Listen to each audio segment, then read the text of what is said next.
Yo, what's up, guys? Welcome back. Episode 151. Yeah, today, when I looked up the Pokemon of the day, 151 didn't exist because we did the 151 Pokemon in the Kanto Regional Summit on the internet. So that's interesting. We've done one whole region. That's kind of crazy to think about. But technically, we're doing Pokemon 152, but today is day 151. So yeah, let's get straight into it. First of all, we will take a look at our daily problem.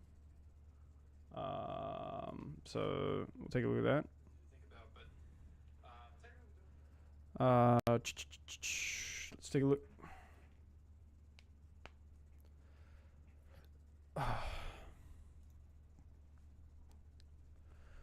Find all k distant indices in an array. You're given an index array and two integers key and k distant index is an index I of nums for which there exists at least one index j, such that I minus j is less than k.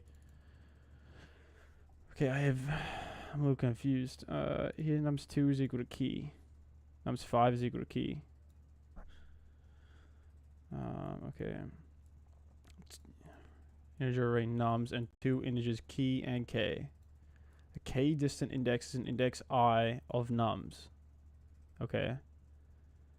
For which there exists at least one index j, such that I minus j is less than or equal to k. Nums j is equal to key. For index 0, we do 0 minus j is greater than k. And 0 minus 5 is greater than k, so there's no j, where 0 minus j. I'm a little confused with this problem, to be honest. I don't know what it's trying to tell me. Find all k distant indices in an array.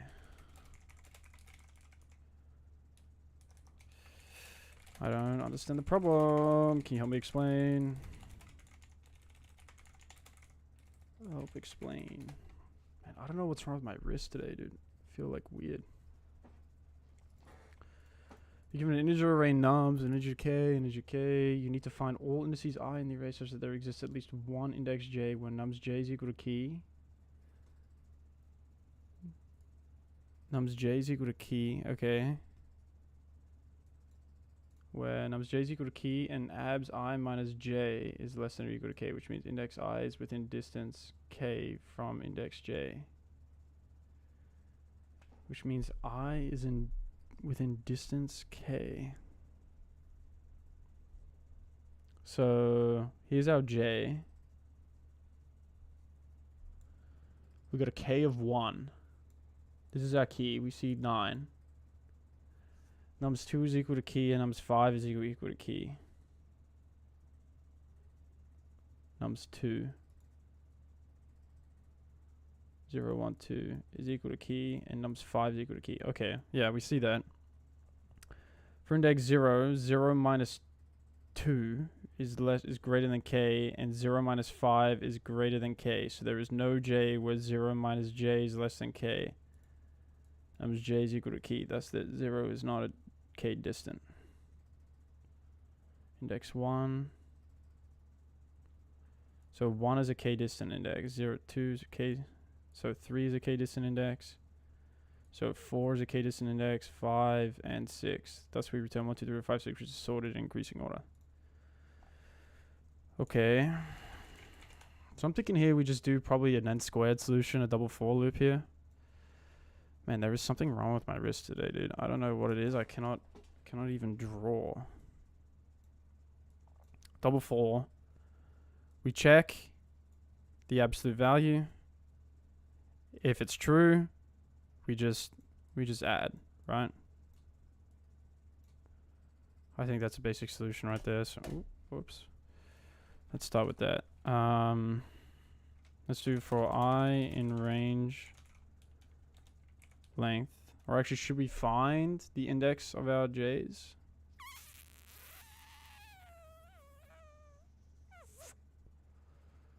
Let me think.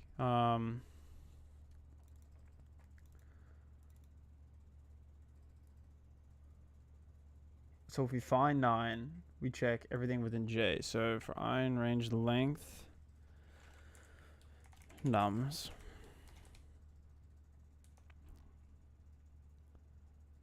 let's do, okay, well, if nums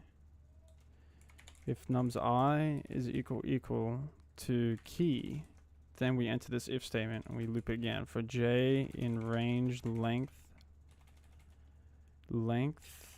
nums. We want to check, okay, well,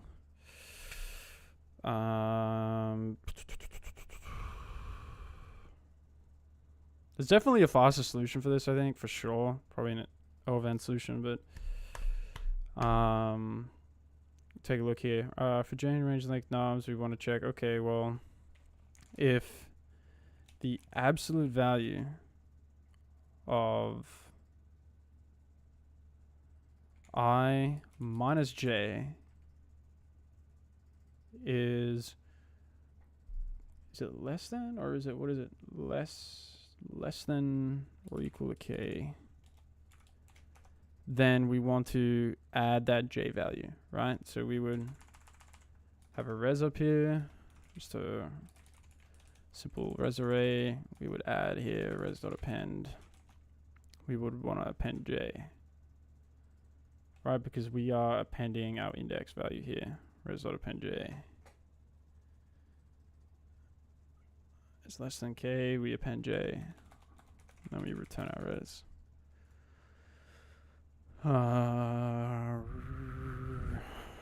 Okay, so it works for this one. Doesn't work for this though. Holy shit.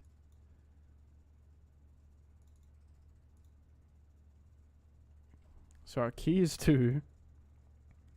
Our K is 2. But we append like everything. So what do we have to add here?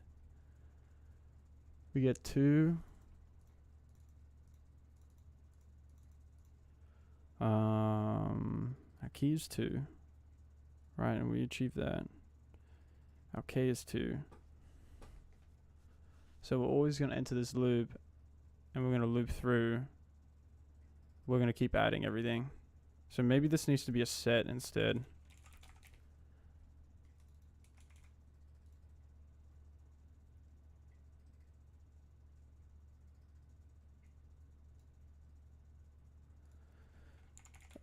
And we can cast them to a list at the end. There we go. Sick. There we go, dude. Nums J has to be equal to key. I work with I, but nums J has to be equal to key. Yeah, it says that in the problem, but I just did it with I. I mean, it's the same thing, I think, Ethan. I mean, yeah, type shit. Yeah, again, there's definitely a faster way to do it. Let's take a look at what they did. So they loop through both the index and the num. If num is equal to key, they find the max here, add n, find the min.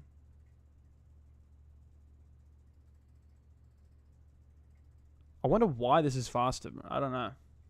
Isn't this kind of the same thing that I did? Nice. Yeah, I didn't see that line. Good work. Appreciate it, bro. Why do you think this is faster, Ethan? This solution here. Is this some bullshit, or like what is going on here? Like, find numerate nums if num is equal to key. Get the max function, get the min, to add in range, add start, add end.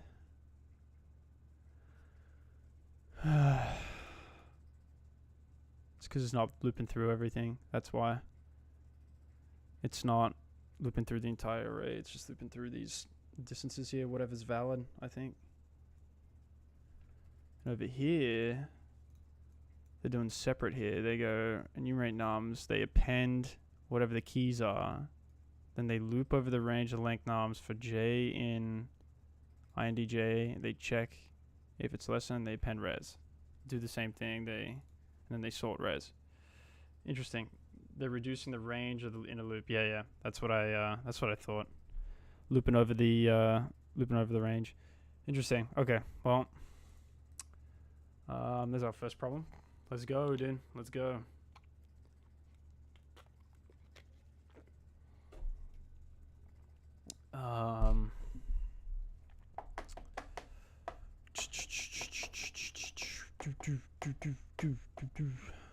Take a look at a problem from top 100 liked.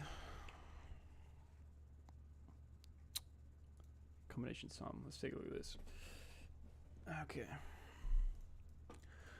Given an array of distinct integers candidates and a target integer target, return a list of all unique combinations of candidates. Where the chosen numbers sum to target, you may return the combinations in any order. Same number may be chosen from candidates an unlimited number of times. Two combinations are unique if the frequency of at least one of the chosen numbers is different. Okay. Test cases generates so there's a number of unique combinations that sum up to target is less than 150 combinations for the given input. So, okay, so we loop through, we add the elements. If it adds up, we add the target.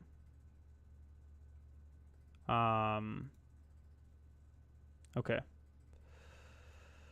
Well, obviously we saw that this is probably a backtracking function, so I think the way you want to solve this is we probably have, man, I cannot draw today. I don't know. My wrist feels like so numb, dude. I don't know what the hell is going on, but so we have our backtrack function, right?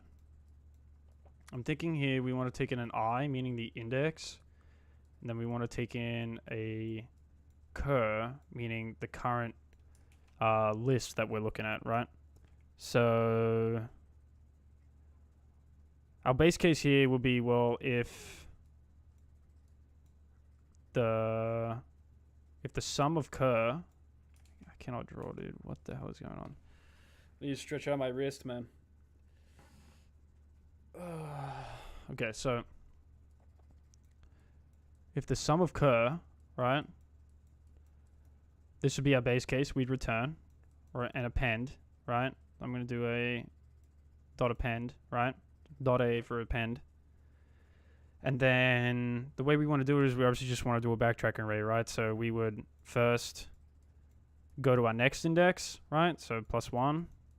Then we would backtrack, we'd pop, go to our next index, but keep the index value that we're at, or not include the current value that we're at with the backtracking. I know that was probably a really terrible example on the whiteboard, but I think this should work, but I guess we'll see. So we want to define our backtracking function with I and a cur, right?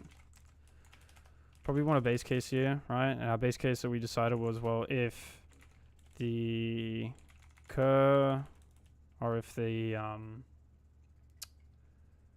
sum of cur is equal to our target, right? Then we simply want to res.append code.copy, right? That being our only base case, I think will work, right? But if we probably want another, what's up, Hyung Nijin? Hello, dude. What's up, bro? Nice to see you stop by. Thanks for joining in, man. How was your day? We take the if here, and probably we want to prune elements, right? So I guess we'd be checking it again there. We'd be checking the sum of cur. Maybe that's not the best way to do it. I don't know, fuck it. We're going to do it anyway. This is going to be slow as fuck, but we're going to do it anyway. So if it's greater than target, we just want to end our loop, right? So we just, I guess, return, right? Forgot our return statement here. And then we want to do our backtracking here, right? Which should be our recursive part. So we'd probably want to go, how do we want to do this? Well,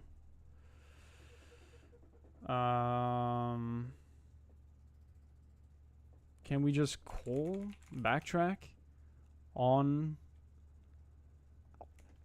I guess we could do code.append first. We append our current index, which would be candidates I. Then we call our backtracking function, right? Where we call our next I, so we increase it by 1. We pass in our cur. And then we want to do the backtracking part here, which would be cur.pop. And then add our backtracking function where we don't increment. No. Hang on. We added it and we incremented, but now we probably want to add anyway I plus 1, but we don't actually add anything. We pop our current element.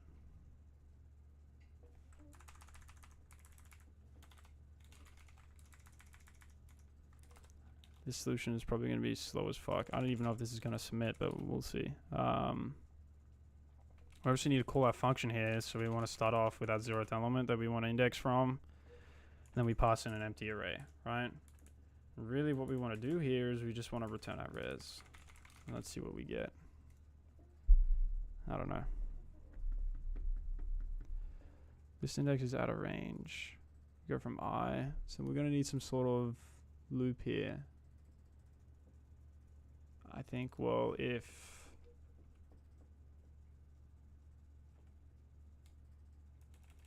maybe we can get rid of this. Let's get rid of the pruning for now. Let's see if it submits. Let's do, okay, well, if I is greater than or equal to the length of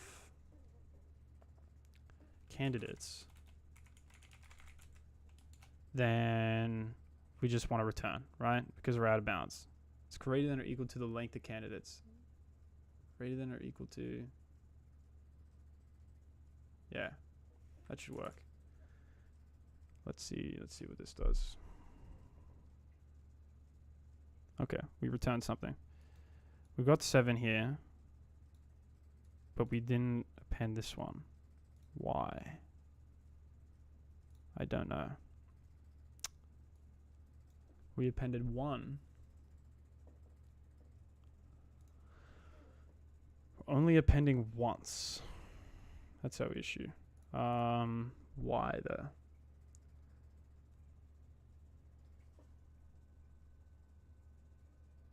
I think via greedy algorithm would be easier.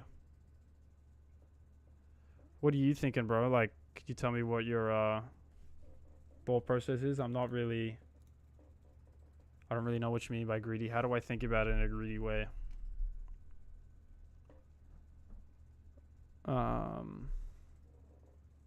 Guess this isn't really pruning here. This is where breakpoints would be useful. Can you set the leetcode? No, no breakpoints, bro. No breakpoints in leetcode, bro. Oh shit, you can actually. Oh shit, dude, I didn't even know you could do that. That is crazy. I didn't know you could, dude. I've spent so many hours on this website. I didn't even know you could set breakpoints. That's crazy. How does that even work? I just like, how do you even step through the program? I didn't even know. What if we set the breakpoint here? We start at the top. How do you? This is probably a premium feature. I feel like the breakpoint, Ethan. Loki, now that I think about it, it probably is a premium feature. That is really handy. Yeah, I don't even know how you could even. I don't even know how to step through this. I don't know if you can, dude. I feel like that's probably a premium feature. Upgrade to premium to use autocomplete. Shit, dude. I don't know. There's a debug button next to the play button. Upgrade to premium to use a debugger. Damn, bro. No breakpoints for us, man. No breakpoints for us.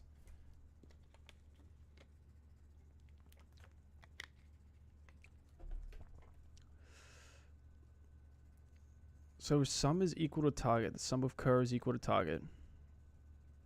We append, right? But why is the sum of cur? Yeah, man, that's how they make you pay, Ethan. That's how they get you to pay, bro. I actually would love LeetCode Premium, dude. I want to do all the problems, but it's like $30 a month. It's actually crazy locking debugger behind a paywall. Yeah, bro, it's crazy stuff. Crazy stuff. Trying to think here.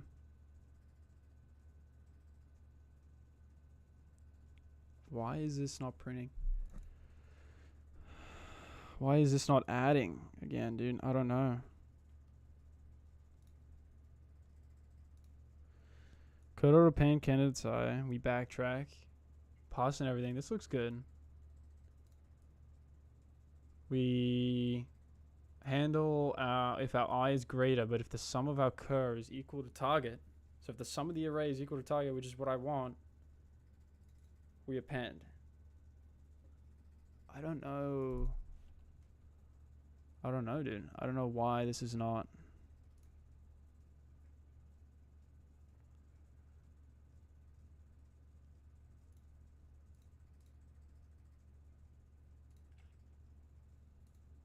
Yeah, dude, I have no idea.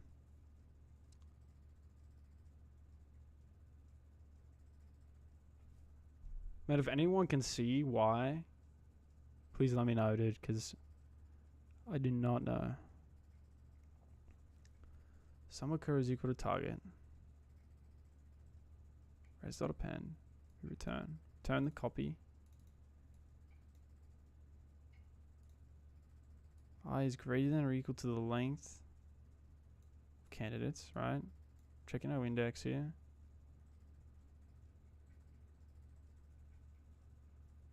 Dude, I don't know. This is where I think I have to ask GPT, dude. I'm honestly not sure what my bug is. What is my bug? I'm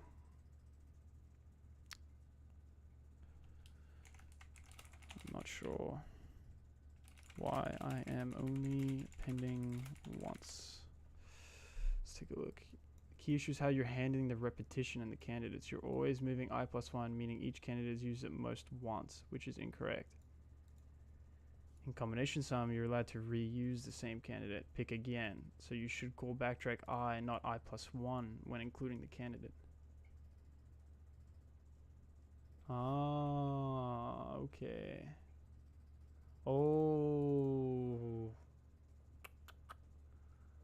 Okay. Damn. So we're appending here. We backtrack.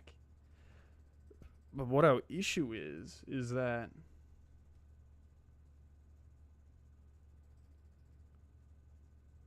we're moving to I+1 again, so it doesn't get the other indexes, because when we're incrementing every single time, no matter what, so we can only use this candidate once. And in this problem here, we can reuse integers. Where does it say that you can use the same number, maybe change of candidates, in a limited number of times? So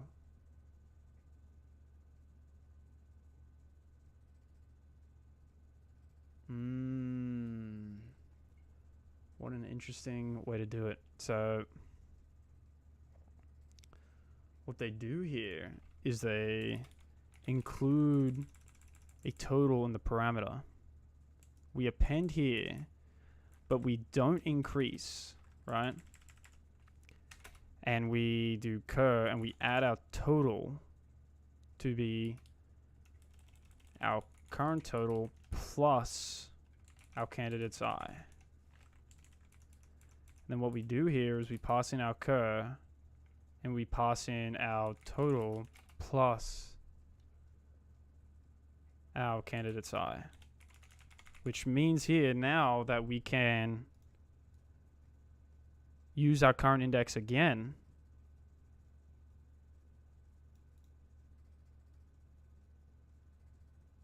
But then how would we do with the cur? Or am I overthinking it? For starters, we pass in a 0 here. I cur total candidates I+1 cur. So they say to keep the total where it's at. Why is that? So we're not using it here, right?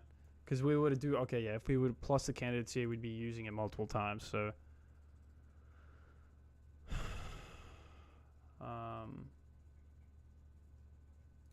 so now we don't need to check the sum of cur, which obviously makes it much faster. We res.append our code.copy. Check if I is greater than candidates, or we want to check if our total is greater than our res, right? Which is what we were going to do earlier. Sorry, our total is greater than our target, not our res, my bad.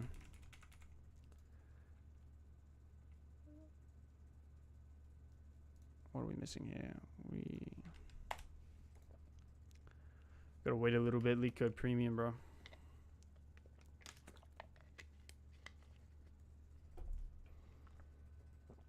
Let's submit here. There we go. Okay.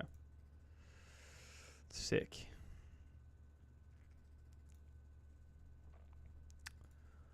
Nice work. Simple backtracking. Let's go. Okay. Let's refresh.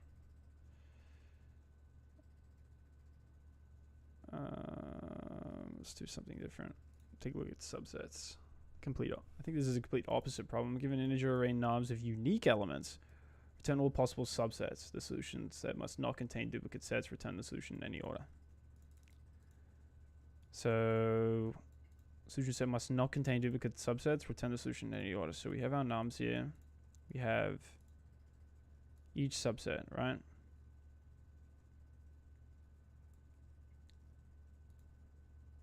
So how do we want to do this? It's got an 80% acceptance rate. Recursion has a lot of stack pollution with greater iterations, just to note. Recursion has a lot of stack pollution with greater iterations, just to note. Okay, thank you for that, Ethan. Appreciate it, dude. Okay. Well, it's probably going to be a similar way, right? I mean, we have to create a res array. Okay, we want to define our recursive function, call it backtrack, pass in probably the same thing in our inner cur. All these problems seem to be kind of similar. But now our base case is going to be different, right? The way we probably want to think about our base case here is we want to check, well, if the I that we're looking at is equal... Oh, yeah, actually. If the I that we're looking at is equal to the length of cur, right? Meaning that we're looking at the last element in our index, then we know that we've reached the end of our current cur that we're looking at, right? So I believe here we can append our cur, but as well return here. So, but I think our recursive way here, the way that we want to think about it is, I think the way we would think about the other problem, right? I mean, I feel like this problem's kind of the same thing pretty much, but we want to probably call our backtracking function, right? Oh no, hang on. We want to append our current value that we're at, right? So let's append first. We want to append nums I. Then what we want to do is we want to go, okay, well, we probably want to call our backtracking function. So we backtrack, we call where we're at, and we go to the next number, right? Keep passing our cur. Then this is where we do the backtracking part. We pop, and then we call the value that we're at, right? And that's, I feel like, how we generate these smaller ones here. And I think we can return this in any order. So I think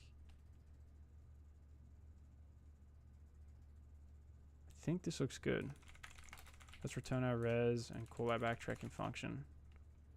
Backtrack from 0 to, and then I have an empty string.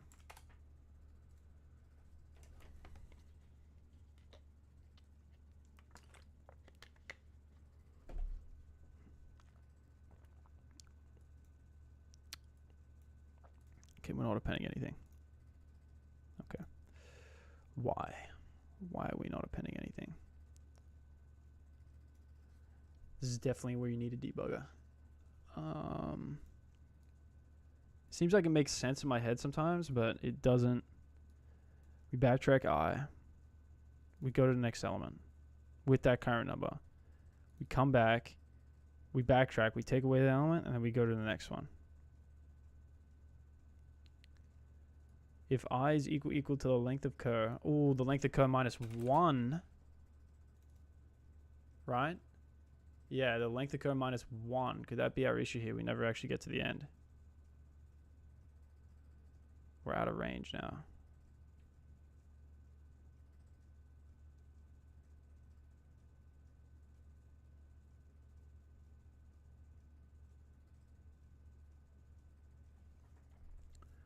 right? Is it -1? So we have a list of 4. Yeah, we get to 2. 2 would be our last element here, and we would append that. So it would be -1. We append our cutoff copy return, but why are we getting it out of bounds here now? Code or append nums I.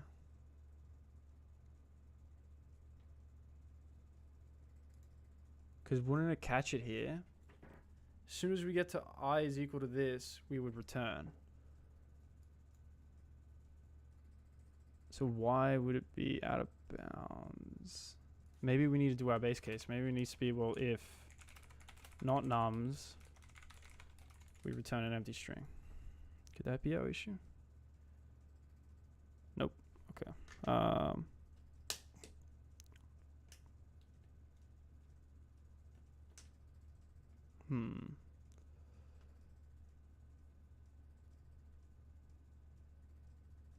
feel like this is another one that's very similar, but we are gonna have a similar issue again.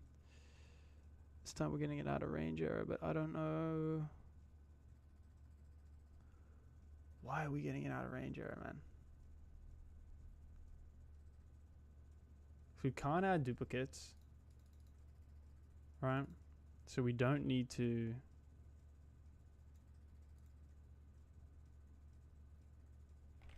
But we have to draw out our recursion tree here, low key. I mean, we don't have a lot of space to draw it out. Hang on. ChatGPT's last resort, bro. Last resort.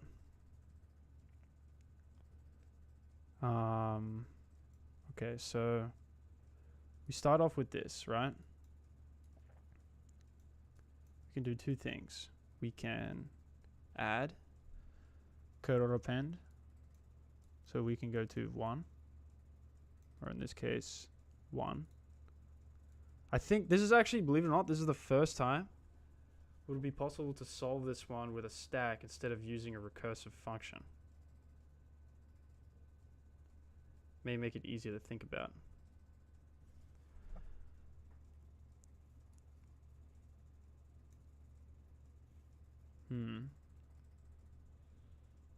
Think about it using a stack.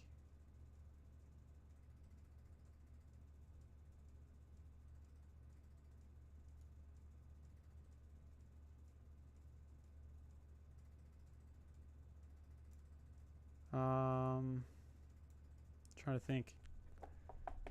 I have a stack.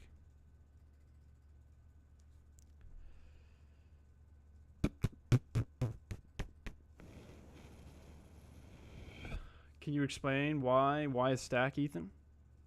How you would solve it using a stack? Oh, whoops.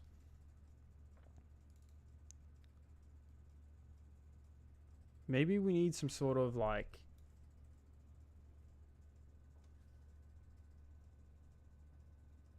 any recursive problem can instead be solved with a stack data structure. Honestly, I didn't really know about that, bro.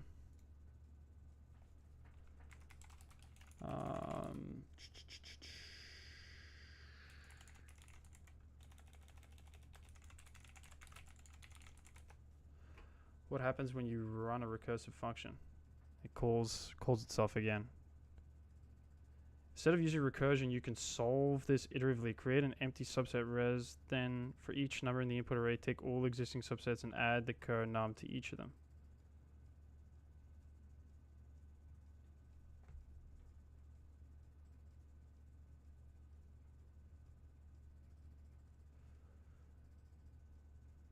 Okay. Calls itself on the stack. Yeah, okay. Yeah, it stacks up the recursive calls and it keeps coming down. Yeah. Okay, that is true.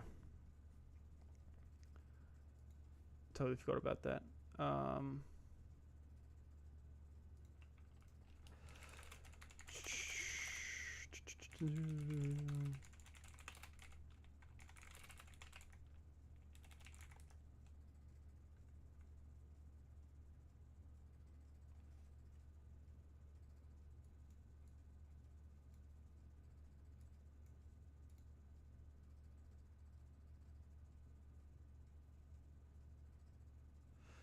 Okay, so if we were to solve this using a stack,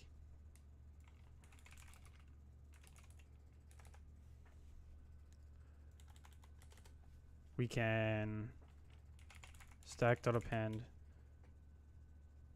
mention it turns into an iterative problem. Instead of using recursion, you can solve this already, create an empty subset res. Then for each number in the input array, take all existing subsets and add the current num to each of them. Okay. Dude, my knee, bro. I need like a little stool for my knee. I think it's much easier to think iteratively versus recursively. It definitely is, for sure. To be honest, yeah.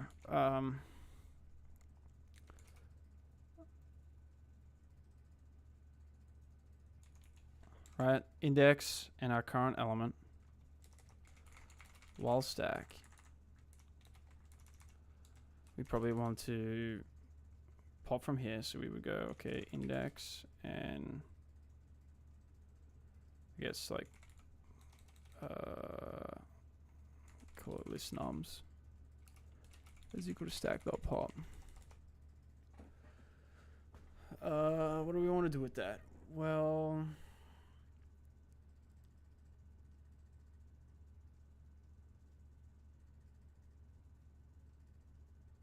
we probably want a for loop, right? Probably want to loop through for I in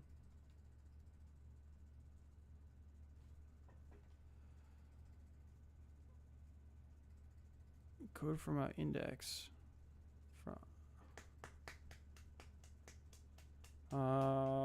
Shit, dude.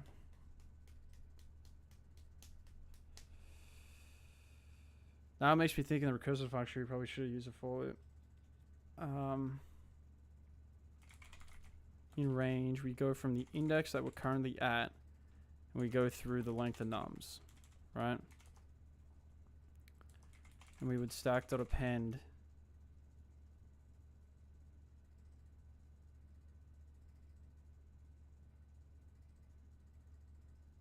would we go index plus 1?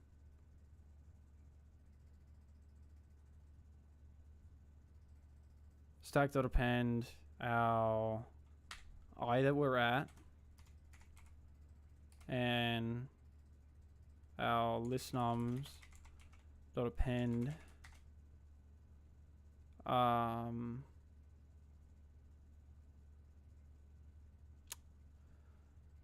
append the current index that we're at. No, sorry, our current, sorry, nums I.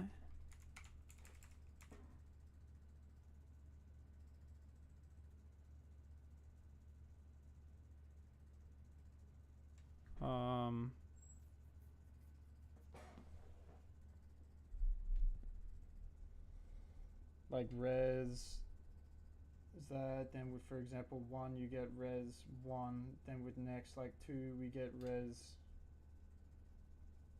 and so on and so on.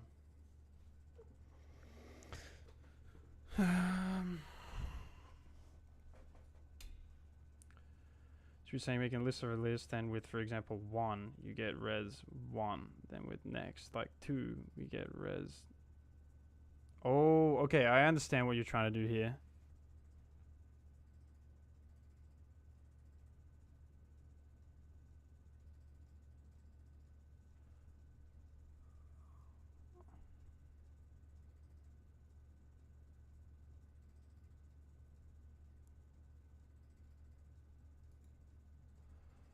So I think here we're still gonna need like some sort of res array, I think. Right?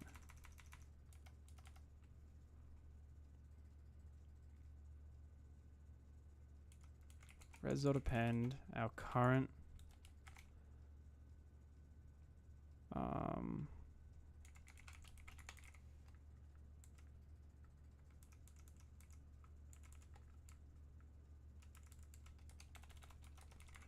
we return our res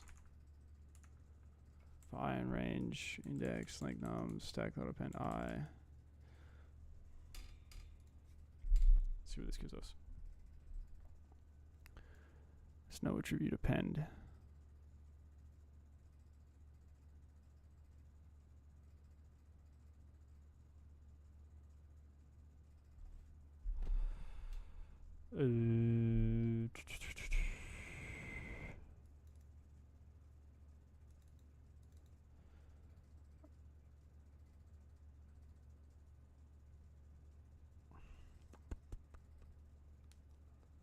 Dot append, isn't it? Isn't it dot append? Untype is no object append.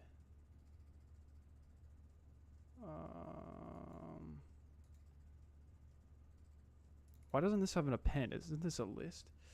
Oh, dude, my stomach hurts so bad. Jeez, I don't know what is wrong. Everything's hurting on me today, bro.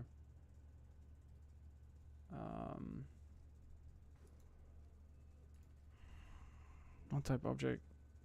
Why are we getting a non-type attribute error?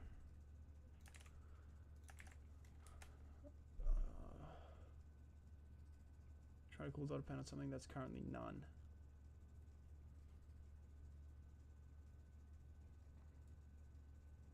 But how is it none though?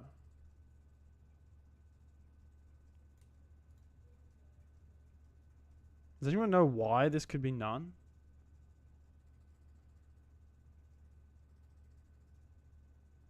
Because we're popping it here. How is it ever none? This is a valid list, so how would this be none? Oh, fuck.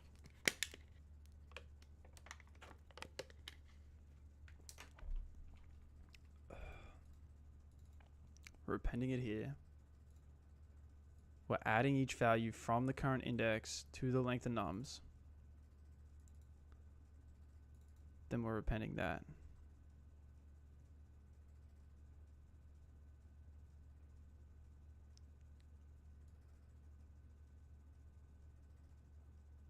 Maybe we can do like list nums plus our current index. No, sorry, our nums I. Can you check for existence in Python? Check if it's null pointer before accessing it so you can see what's happening. I don't think you can do that. I'm not really 100% sure, bro. I'm not a Python expert, so I don't know. Maybe you can, but maybe. I mean, this is the same thing, isn't it? We're taking list nums and we're just. Can you even do that in Python? I don't even know, dude. Is this possible?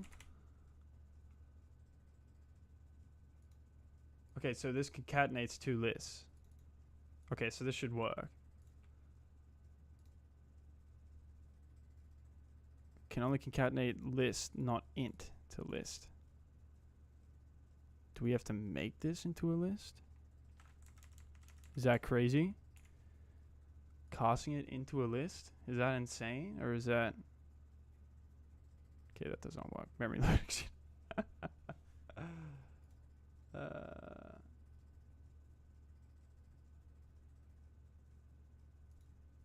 Why... Okay, so we've definitely got an issue here. Why do we have an extra bracket here? Okay, so that's one. Why is this here?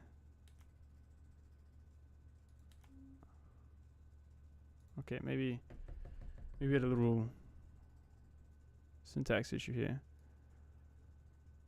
This depend takes only one argument to given. Okay, so we need to put another parenthesis around it. Here we go. We might be cooking, dude. We might be cooking. Damn. Memory limit exceeded. Yeah, I don't know, dude. I'm kind of stuck here. I have no idea what is going on. Why am I getting a memory? Why am I getting memory limit exceeded? There's a subtle bug. Oh my god, dude. Is that really my issue, dude? I didn't see that? Oh. Bro, no way. That's crazy. That's crazy stuff. Interesting. There we go. Thank you for that, Ethan. Beautiful iterative approach right there. But, you know, we only shoot for the best. So let's do it recursively. because we're goated. We gotta be able to, we gotta be goated like that. Solve it both ways. So I think I was right with the base case though, right? Pretty sure this is right. If I is greater than or equal to the length of cur, we would res append our cur and return. This is not greater than or equal to. We would check is equal to. And then for our base case here, probably want to loop through each value, right? Starting from our I. Let's go for index in range. We go from I, starting at I, to the length of res. We would backtrack. And we'd pass in I plus 1.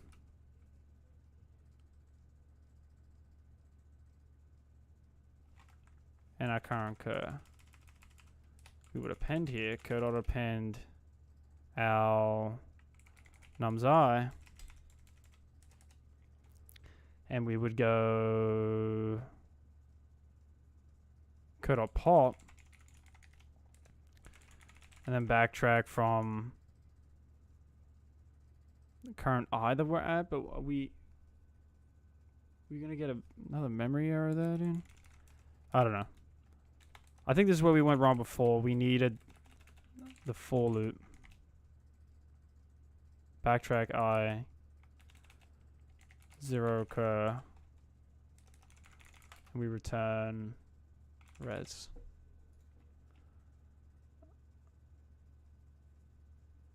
Cur is not defined. Oh shit. Whoops. My bad.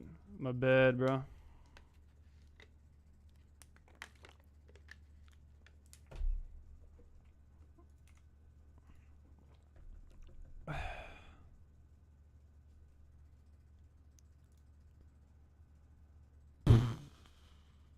Same error.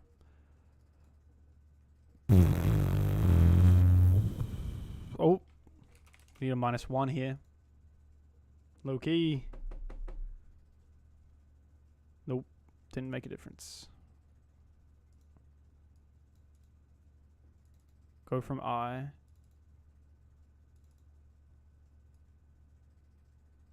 Oh, we're appending I here. We want index. This is where I'm confusing myself here. Should have probably named these variables better. I plus 1.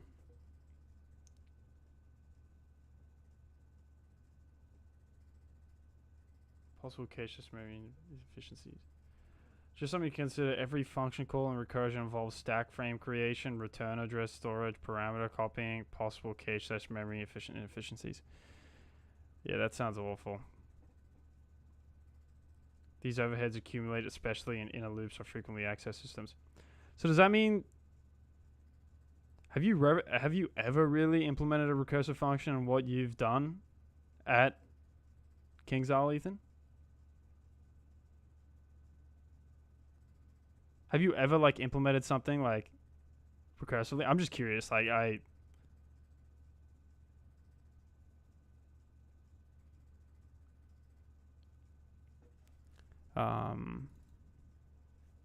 never once. Let's go, dude. Let's go. So, dude, you've never had to find the subsets recursively, bro, in your code base, dude? I feel like that's pretty important, bro. Low key.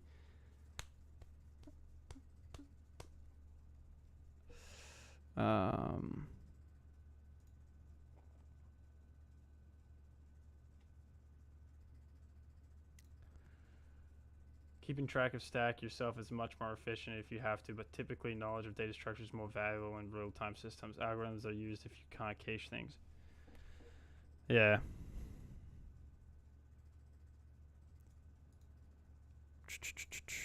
Fair enough, fair enough. That does make sense. What doesn't make sense is...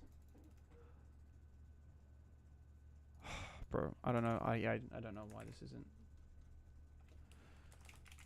What is my bug? But there's a... So it should be added at every step, not just when a certain condition of that curve is met. Wow, shit. I got everything wrong here. Why would I perform an iterative search on 200,000 entities when I could just keep a hash map? Let's go. Yeah, that's true. That is true. Okay, so my recursive solution is awful.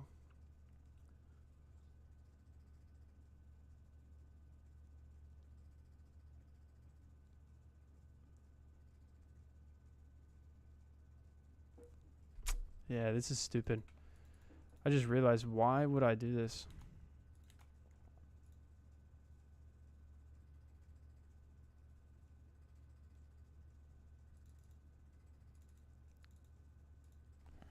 I'm curious, why am I not appending anything here? Why am I never appending anything? This condition doesn't make sense in the context generation of your next eye to the length of the current subset minus 1, which isn't meaningful or useful here. It often fails to ever trigger. Then tell me why, though, dude. Tell me why. Why does it fail to trigger? I is the current index in the nums list you're trying to build from. Current is the current subset. Oh shit. This is meant to be nums, not current, dude. What am I doing? Still not appending anything.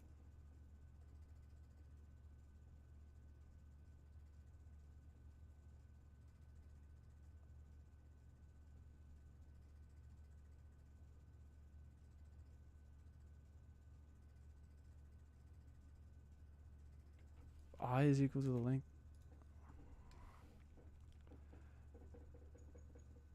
Bro, this is pissing me off that I'm not. What about... I just want to know why it's not appending, bro. That's all I want to know, dude.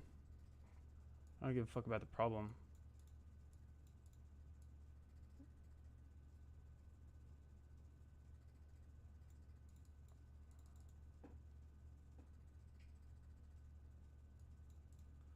This is the core bug. Res is your output list.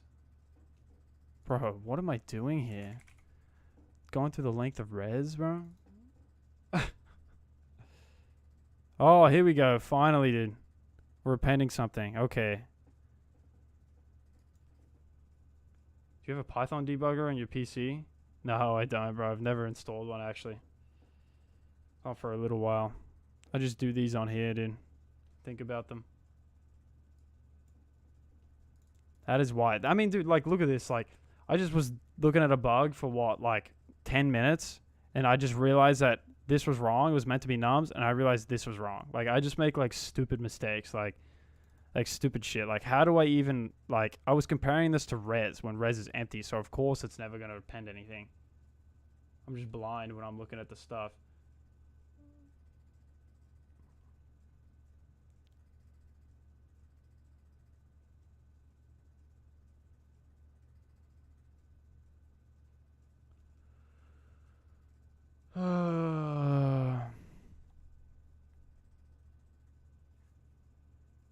Yeah, simple mistakes will cost hours.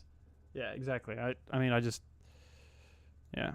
So they're saying pretty much that my base case, really what I did wrong here was I was being an idiot with those for loops, and here really I just need to append what we got every single time. I mean, this can just be code.copy. It's doing the same thing, code.copy.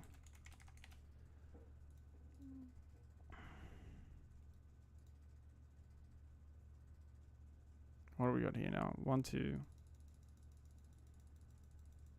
3, 3, 3, 3,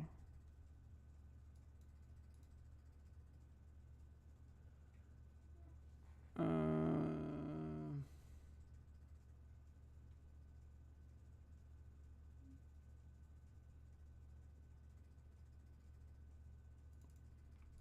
Pretty sure code.copy is the same thing, is it not? And slash in the array. Oh, dude, my leg is killing me, bro. Yeah, it is the same. Do essentially the same thing. Okay. Ah.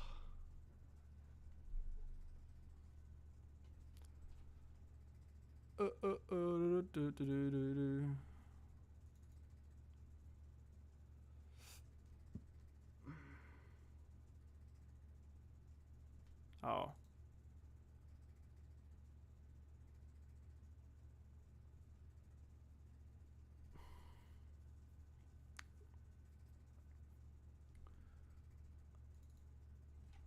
I think this is meant to be indexed, that's why. There we go. Stupid shit that I'm doing, bro. Stupid shit. Stupid shit. Okay.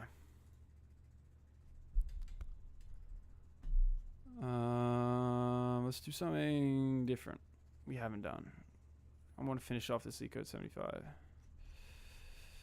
Let's finish what? What's the ones what we're missing? These ones I literally couldn't do, bro. I literally could not solve these problems. We'll do that one. What's the other one? Dude, I could not solve this one for the hell of me, bro. Like, I wonder if my code's still here. No, it's not. I didn't even make any submissions. We have 2 0 index integer array nums 1 and nums 2 of equal length and a positive integer k. You must choose a subsequence of indices from nums 1 of length k. Score is defined as the sum of selected elements from nums 1 multiplied with the minimum selected elements from nums 2. It can be defined as this. Return the maximum possible score.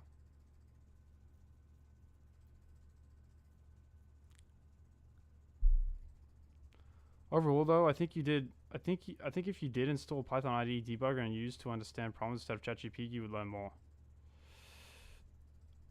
That is true. I do agree with that. I will. I'll install a Python debugger. I need to be able to step through it and see what I'm doing, because it's tough to, you know, what I'm thinking about in my head to, you know, what I'm thinking is doing is it's difficult for sure. It can be defined simply as this from the maximum score. So what are we doing here? The 4 possible subsequence scores are, we choose indices 0, 1, and 2 with score 1 plus 3 plus 3.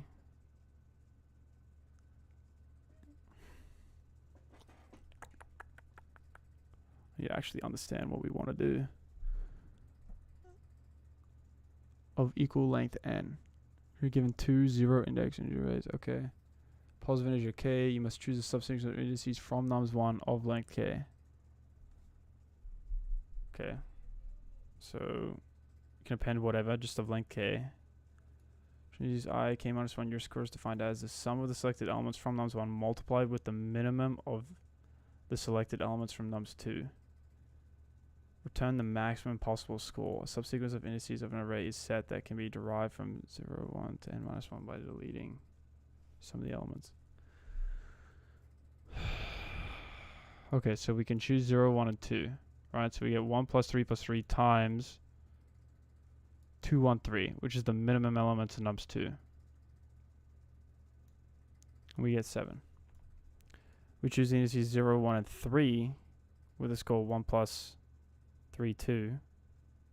Then we get 0, 2, 3. Okay. We get 1, 2, 3.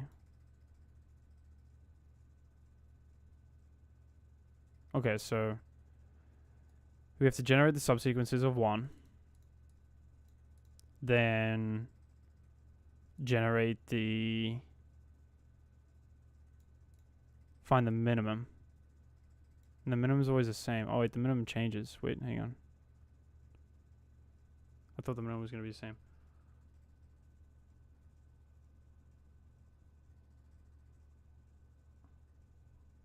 Okay, I'll take a look on Discord after I take a look at this problem. And I'll take a look at it. Appreciate that though, thank you. So what are we doing here? I thought we would just, the min would be the same. 2, 1, 3 is 7. Then 2, 1, 4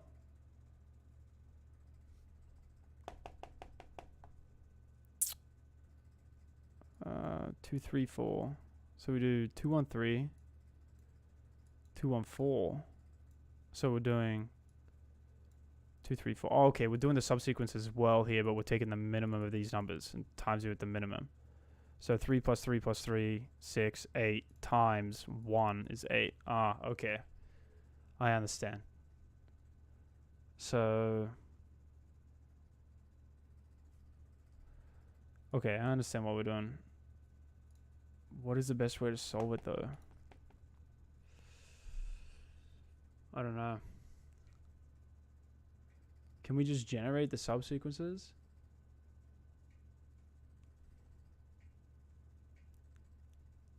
How would we generate subsequences? We could...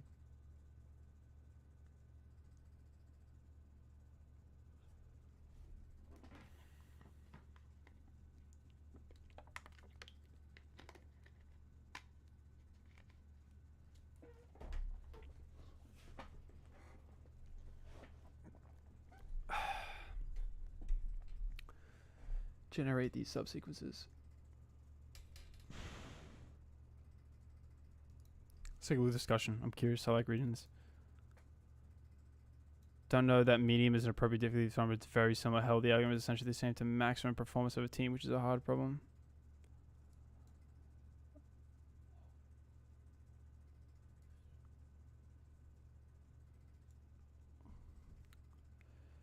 Tell people to switch rather than following something.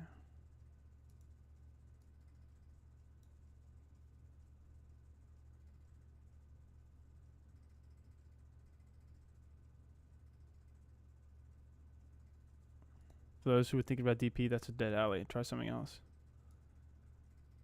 Use a typical take or leave it at DP.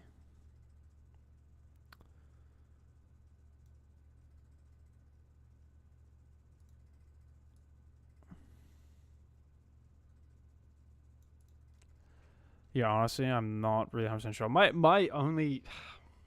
I mean, I was thinking about the brute force solution here, right? Just finding the subsequences of this one and this one. And then just doing the simulation of what it wants you to do, right? We pick the indices, we add the first nums, and then we find the minimum of the second of our nums too. Which, would that work? I'm not 100% sure. I think it would, but...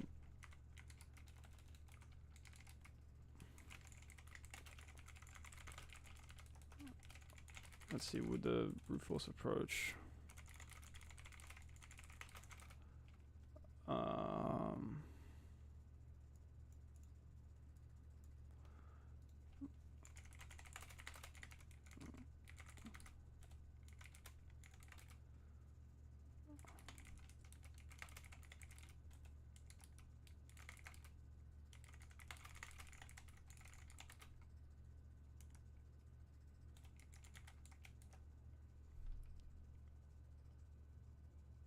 okay, so I was right?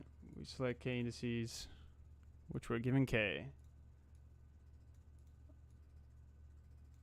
Turn the maximum possible score. Generating all combinations, that's what I thought. For each combination, sub the corresponding number one value, take the minimum of the next one, keep track of the maximum score and count it. So I was right, that is a brute force solution.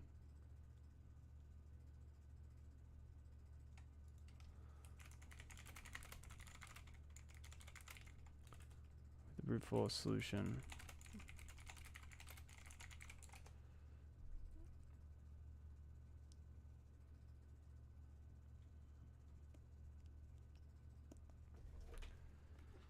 So obviously that brute force solution would not pass what I just said. So the way to go about it is using a heap. But to be honest, I'm not sure how to use it with a heap. I have looked at it, but I was a little confused. Summer savings start now with the best price of the season for Corsair Plus. Get $200 off a year of... Hey everyone, welcome back and let's write some more neat code today. So today let's solve the problem, maximum subsequence score. The good news with this problem is coding it up is actually not as difficult as you would expect. Believe it or not, this is not a dynamic programming problem, and I'll tell you exactly why. But the bad news is when you see the solution, you're kind of not going to believe that it works. But I'm going to try to explain to you exactly why it does work. Now, I'm not going to show you a math proof or anything, but I'll definitely give you the intuition. So we're given two arrays that are of the same size, and we're also given a positive integer k. Basically, we want to pick k elements from each of the arrays. So suppose these are our two arrays, and let's say k in this case is 3. So let's say we pick 3 elements from the first array like this, 1, 2, 3. We can skip some elements, they don't have to be contiguous, but when we pick these 3 elements from the first array, we have to pick the same elements at the exact same index from the second array as well. So that's sort of the restriction. Now, the way they phrase this problem is they call this a subsequence, which yeah, it kind of is a subsequence from the array, but when we take these individual values and actually use them, we're not actually building a subsequence in the output. Like from the first array, we're going to take these 3 elements and add them together. So 1 plus 3 plus 2. In subsequences, we know that the relative order of the elements does matter, but when you add elements, does the order really matter? If I add the 2 before the 3, does it matter? No, it doesn't. So just forget the word subsequence, because that's usually the word we use when we want to solve like a dynamic programming problem. But in this case, the order doesn't matter. And second, the elements we take from the second array, we want to take the minimum among all of those. So at first, this is kind of another misleading hint that this might be dynamic programming, because it's a common pattern to want to maximize the total output, which in this case is the total score, but also minimize something else.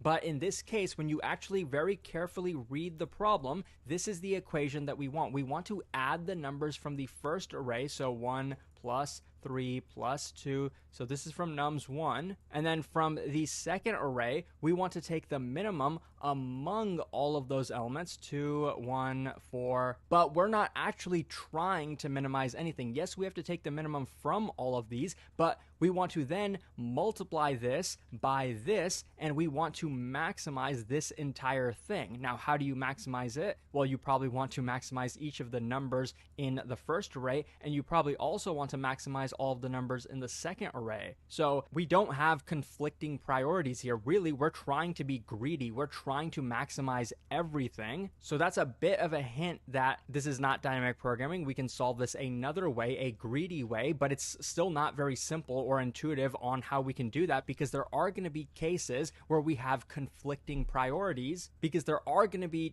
cases where we have to make a choice. Let's consider a really simple example. Let's get rid of these two. What if we just had this array and let's say our k was actually 1? Well, ideally, we just want to maximize everything in the first array and maximize everything in the second array. But clearly here we have a choice. We can only choose this or we can choose this. So in the first choice, we favor having a larger N2. In the second, we favor having a larger N1. Now, in this case, the result will be, by choosing this, the result I think will be 3. With this, it would have been 2. But you can imagine how complicated making that decision would be in a very large array. How do we intelligently do that? And I'll say that basically this is a hard problem to solve. Let's try to make the problem easier for us. Let's try to actually solve a simpler problem. Let's go back to the drawing board and try to consider some brute force approaches. Yes, the simplest brute force would be to sort of have a decision tree, but that would be exponential, and you'll find that trying to add memoization to that would be difficult because there aren't really supernatural subproblems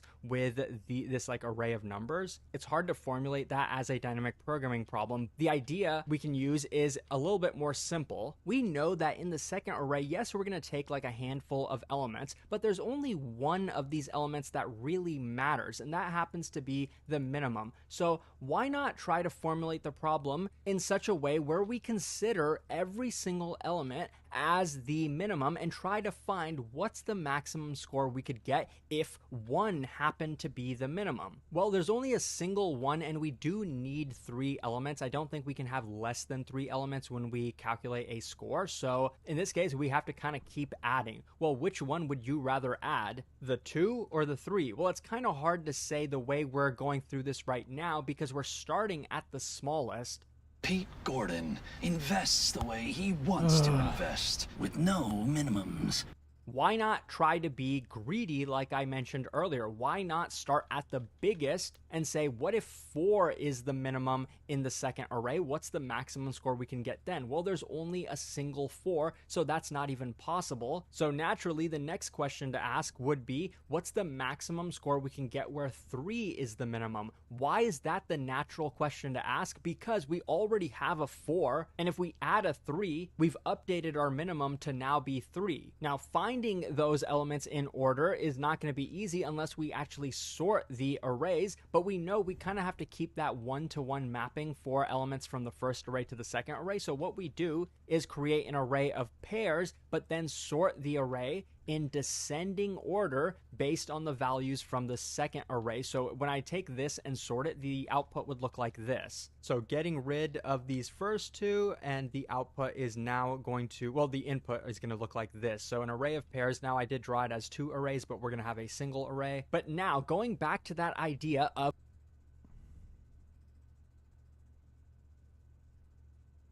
All right, so we're pairing them like this. 3 goes here. We're sorting them based on the first nums. We know we're sorting them in descending order over here. of Shit, for what did you every say?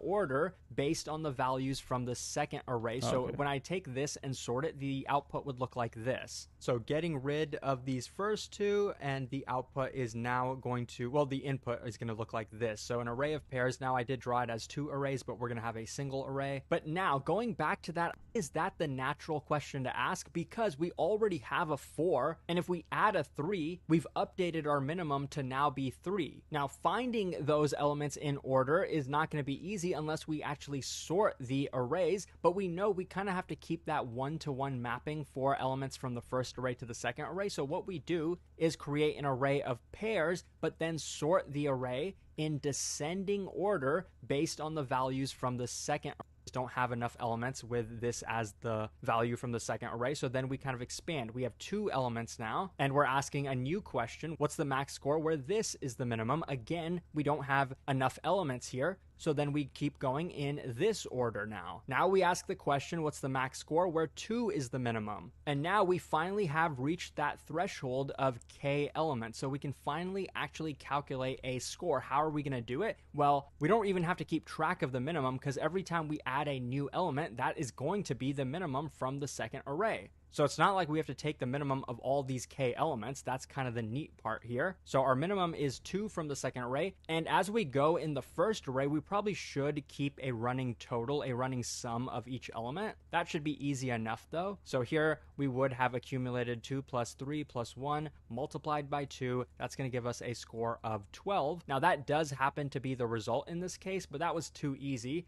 This is a pretty simple example, so let's kind of continue how we would continue to solve this problem if we had a much longer array. And we haven't yet asked the question, what's the max score we could get where 1 is the minimum? Now the problem here, of course, is that we have more than k elements. And I think this is probably the hardest part of the problem, at least in terms of the intuition, because now we have the difficult problem of making a choice. How do we make that choice? How do we know which one of these elements to remove? And I'll tell you, the answer is simpler than you might think. We know that the calculation we're trying to make is taking the sum from the first array and the minimum from the second array. So my question is, we know 1 is the minimum from the second array. So does the calculation change whether we remove 2 or remove 3 or remove 4? What I'm asking is, does the calculation of the second portion change where we take the minimum from the second array? Not really. It's still going to be 1. We're still going to be multiplying 1 by the sum from the first array. So really, it doesn't matter which one of these we choose. So we shouldn't use the value from the second array to make our decision. It's irrelevant. It's not going to affect the score. What is going to affect the score is which one of the elements we remove from nums 1, because those are the ones we're summing up.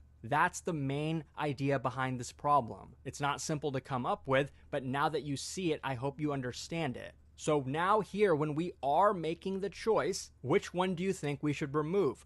Probably the 1 because it's the smallest among all of these. If we are going to be removing based on the smallest from a set of values, and we always want our set of values to be at most k, a natural data structure to use would be a min heap, and that's what I'm going to be doing in this problem. Now, before we code it up, what would be the time complexity of this approach? Well, remember, we are sorting the input array. Let's say it's of size n. That would make the time complexity of sorting n log n, and that's going to dominate the time complexity. Yes, we're going to be pushing and popping from the heap, but each operation is going to be log k because the max size of the heap is going to be k, and n operations is going to be n log n. So obviously in this case, n log n is going to be larger than n log k. And in terms of space complexity, I believe it's going to be big O of k if you don't count extra memory needed from sorting, depending on how that sorting is implemented. Now let's code this up. So like I said, the first thing we actually want to do is sort the array of pairs. We want to first build that array of pairs. Thankfully, this is pretty easy in Python. This is called list comprehension. So we're going to go through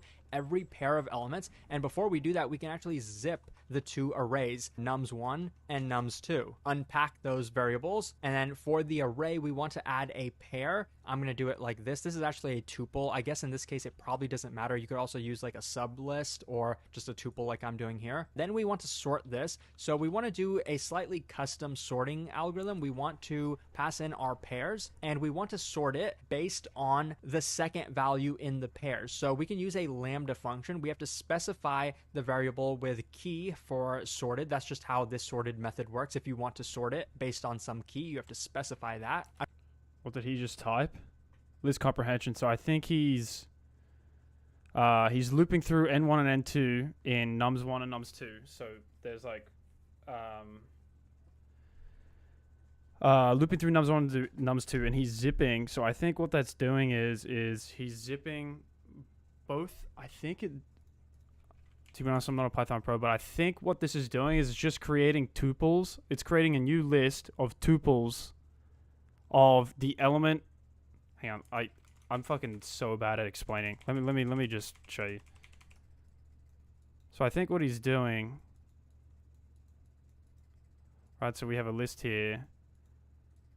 I don't know why I'm so bad at explaining things, but so I think what he's doing here is he goes n1, n2. Let me switch colors actually. Hang on. So I think he goes n1, n2.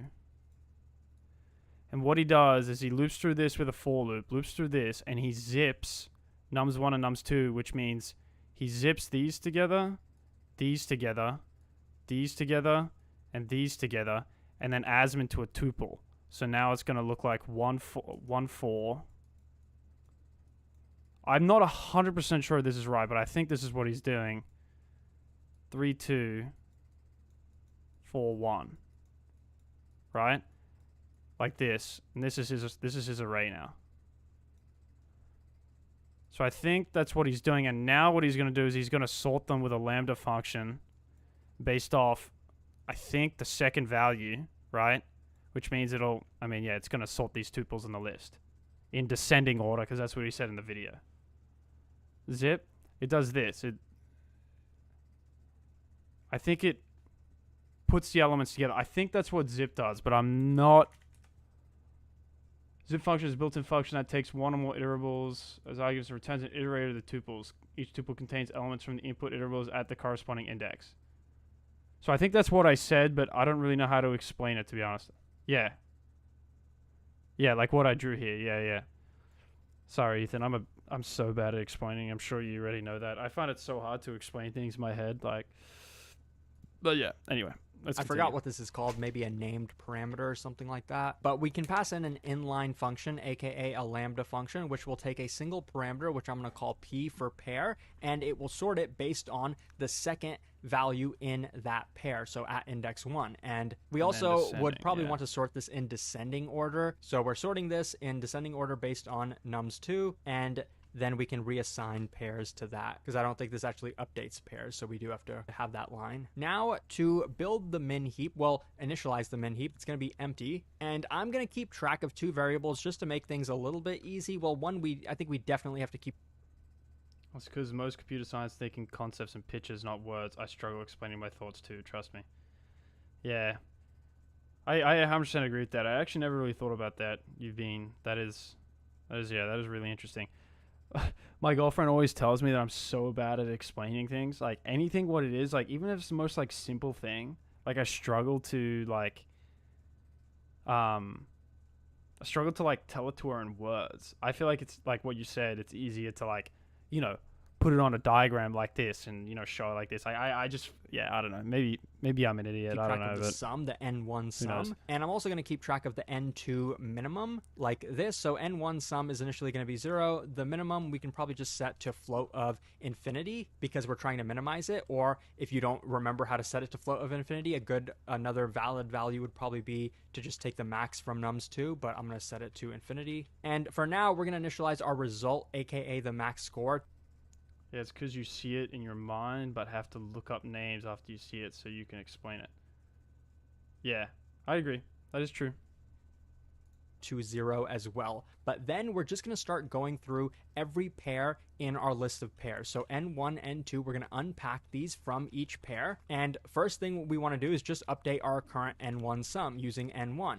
And while we're at it, might as well update our N2 minimum to be N2 min or N2. But I believe since we are going through this in descending order based on N2, we really don't even need to do that. And that also tells me we probably don't even need to keep track of N2 min. N2 is literally always going to be the minimum that we've seen up until this point. So I'm just now going to clean that up. So I think this is perfectly fine to do in a real coding interview. You don't have to like know exactly what you're going to do before you do it. I think it's okay to refactor on the fly. But now we know with every pair, the whole point of it is to add it to the heap queue to make sure, first of all, that we didn't go over. So first, let's update our min heap and push just N1.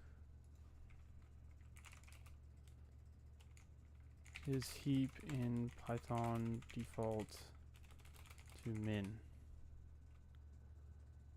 Built-in heap key module which provides invitation.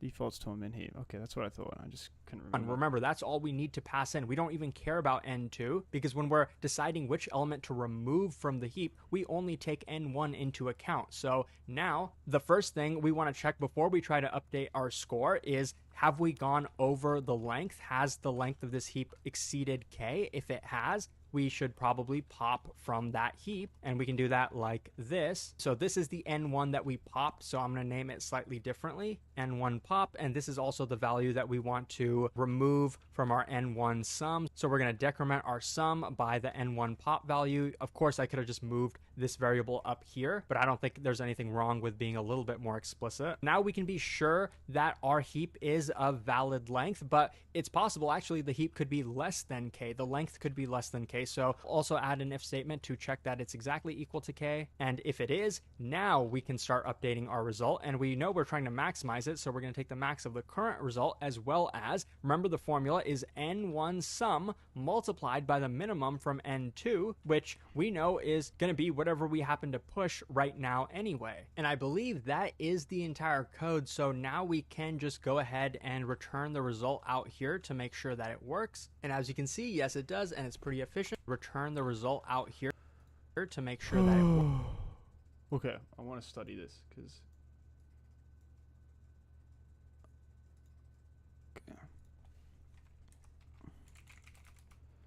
as equal to N1 N2 for N1 N2 in zip nums1 nums2, right?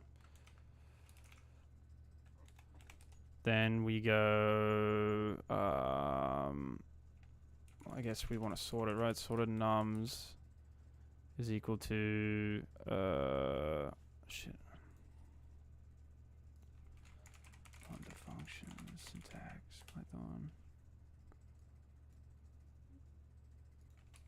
That's 2 example.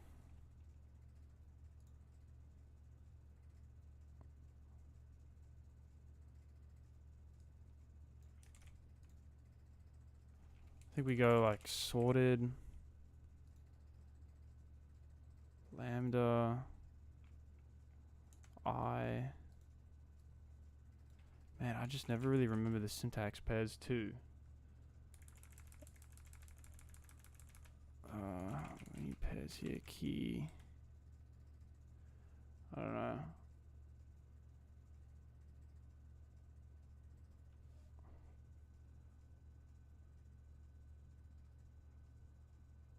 Not sure when I would use it, but kind of neat for function parity. Yeah, it is, dude. It is. I guess we can just reinitialize it. Pairs. Sorting out pairs, the key. I never can remember the lambda function syntax. I find it so difficult, dude. Key is P. Key is equal to lambda P.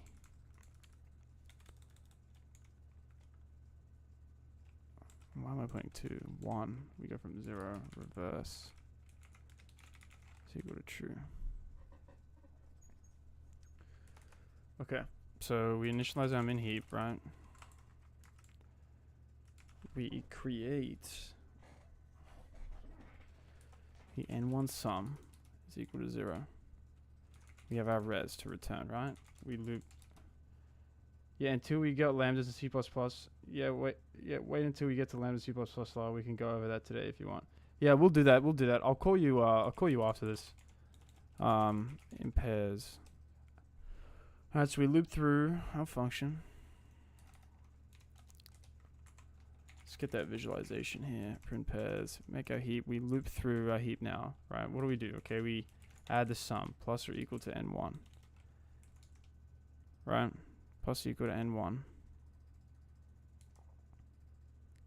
We then push our heap queue dot heap push. Heap push, we pass in our min heap. And then we want to pass in our first value. And we want to check, okay, well, if the length of the min heap is greater than k, right? I don't really fully understand this function. I need to understand why. Mpop is equal to heap queue dot heap pop min heap and one sum.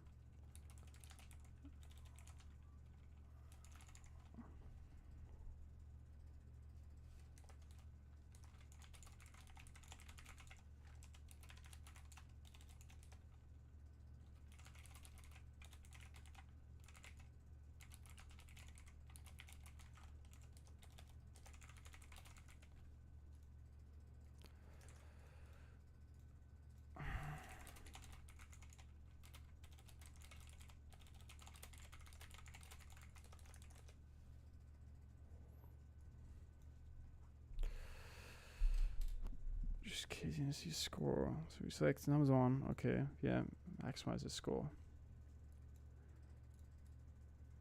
Positive K, yes.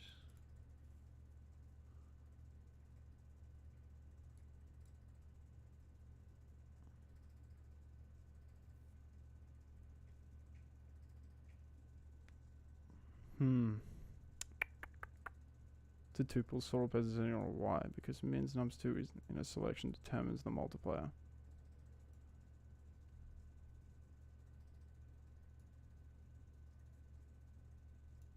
So this is sorted based on nums2. We get 4, 3, 2, 1, right? 4 being the biggest. Ethan, do you know why? Do you remember why he said we sorted in descending order? Because if we're looking for the minimum, wouldn't we want to look from the minimum in the beginning here? Instead of at the... Like, why would we go from the maximum value of nums2? Determines the multiplier. So if we fix nums2I as a minimum in a set. After some research, life more is exact same as list zip nums1, nums2. Yeah. I think to satisfy the min heap.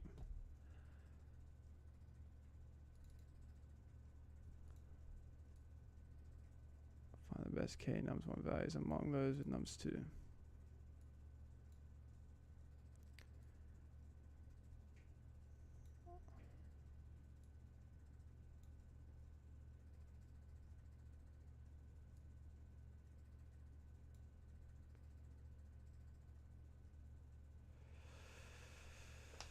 Alright, I think I'm going to call the stream here. I'm going to come back and look at this tomorrow. I need to go a little bit more in depth, and I've been gone for about an hour and 40 minutes. I got some other things to do, so I'm going to call it there, but I appreciate everyone watching. Thank you guys for the support. Because a min heat works by maintaining the smallest element at the front after any insertion on rivet. Yeah, that is true. I know that. I'll keep looking at it tomorrow, but again, appreciate you guys watching. Thanks for the nice messages, and I'll see you guys tomorrow for